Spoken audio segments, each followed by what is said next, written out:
At 2 a.m., a truck stop can sound like a parking lot full of earthquakes. This is why truck drivers leave engines running all night.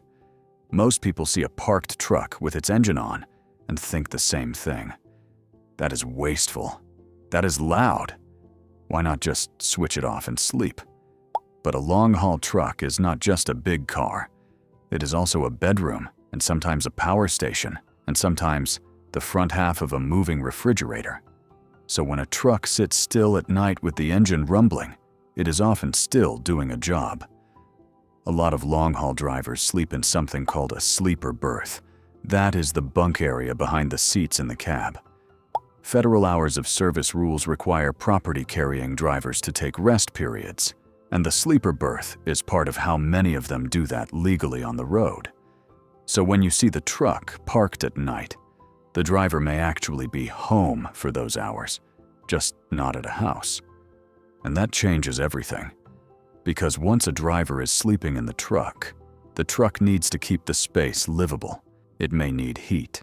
It may need air conditioning.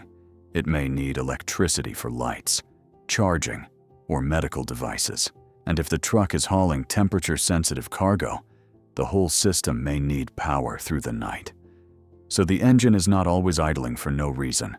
In many cases, it is keeping the driver safe, the truck ready, and the load protected. Let's start with the simplest reason. Sometimes it is just too cold or too hot to shut the engine off. A sleeper cab is a small space, but the weather does not care about size. In winter, the temperature can drop far below freezing. In summer, the inside of a truck cab can turn into an oven. So the engine may be left running to power climate control and keep the driver from freezing or overheating during the required rest break. Some anti-idling rules even make room for this by allowing exceptions tied to sleeper berth, temperature control, or health and safety needs. But there is another reason, and it gets more mechanical. Diesel engines do not behave like normal passenger cars. A car can usually be turned off at night and started the next morning again without much drama. A heavy-duty diesel truck is different. Diesel engines depend on high compression and proper temperature to burn fuel well. In very cold weather, starting from a dead cold state can be harder on the engine than starting when it is already warm. Also, diesel fuel can begin to form wax crystals in low temperatures, and those crystals can clog filters and hurt fuel flow. Cummins notes that gelling-related problems can begin at temperatures below about 30 degrees Fahrenheit, depending on the fuel. So for some drivers, keeping the truck running overnight is also about avoiding a miserable morning. If the engine and fuel system stay warm, the truck is more likely to start, move, and do its job when dawn comes. That matters a lot when a driver is far from a repair shop, parked in deep cold, and on a schedule that cannot easily bend. This is one reason idling became such a normal part of trucking life in cold places. And then there is the driver's health. Some truck drivers use CPAP machines for sleep apnea. Those machines need power. If there is no working alternative power source, the truck may idle so the driver can safely use medical equipment during the night.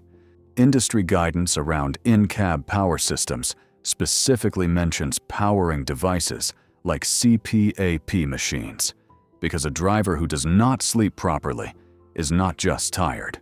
That driver may be dangerous the next day on the road. Now add the trailer.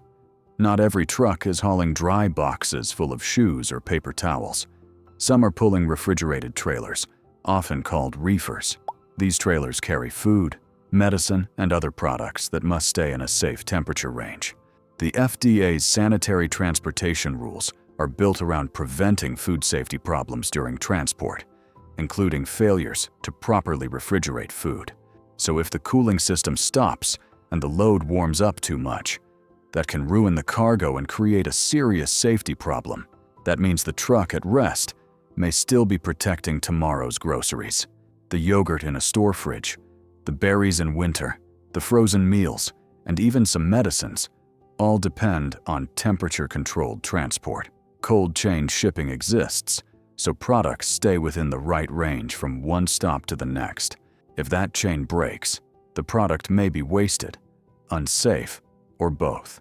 So yes, sometimes the rumbling truck in the dark is helping keep food cold while the driver sleeps. Now, here is where people get confused. They hear that many states have anti-idling laws, and they assume all-night idling must be illegal everywhere. But that is not how it works. The rules are patchy, and they vary by state, or even by local area. The Department of Energy's Alternative Fuels Data Center tracks many of these laws, and the details differ a lot. Some places limit idling to a few minutes. Some allow more time in certain temperatures. Some allow exceptions for sleeper berths, work-related operations, safety, inspections, or special equipment. California, for example, has strict rules on sleeper berth idling and pushed hard toward idle reduction technology instead. So, a parked truck can look like it is breaking the rules, when it might actually be operating under an exception. That is one of the biggest reasons this whole thing seems strange from the outside. Of course, trucking companies know idling burns money. That is why the industry has spent years trying to reduce it. One major answer is the APU, or Auxiliary Power Unit. This is a smaller unit that can provide heating, cooling, and electrical power without running the truck's main engine the whole night. The EPA lists APUs and generator sets as recognized idle reduction technologies, along with battery air conditioning systems, fuel-operated heaters, thermal storage systems, and electrified parking spaces. In other words, the industry does have smarter tools than just letting the big engine run.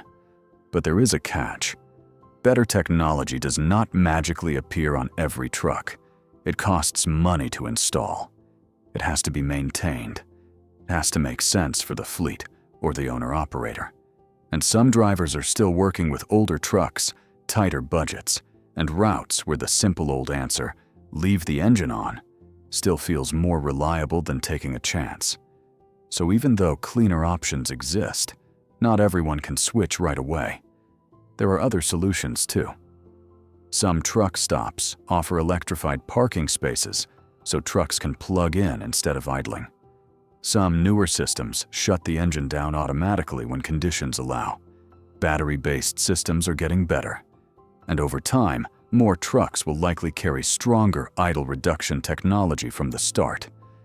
That means the overnight rumble may slowly fade in some places, but we are not fully there yet. And that matters because idling does have a downside. Diesel exhaust affects air quality, especially around truck stops, freight hubs, and neighborhoods near major corridors. That is one reason anti-idling laws were created in the first place.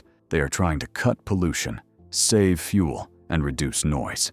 So the issue is real on both sides. People want cleaner air, and they are right to want it. Drivers need safe rest, power, and working trucks, and they are right too. That is why this is not really a story about laziness. It is a story about trade-offs. A long-haul truck is a machine built for movement, but it also has to support a human being when that movement stops. It has to protect cargo. It has to survive the weather. It has to follow the rest rules. And sometimes, until better equipment is available, the easiest way to do all of that is to let the engine keep humming through the night. So the next time you pull into a rest stop after midnight and hear a whole line of trucks rumbling in the dark, remember what you are really hearing. It may sound annoying at first, but in many cases, that sound is not a waste. It is the overnight heartbeat of the supply chain.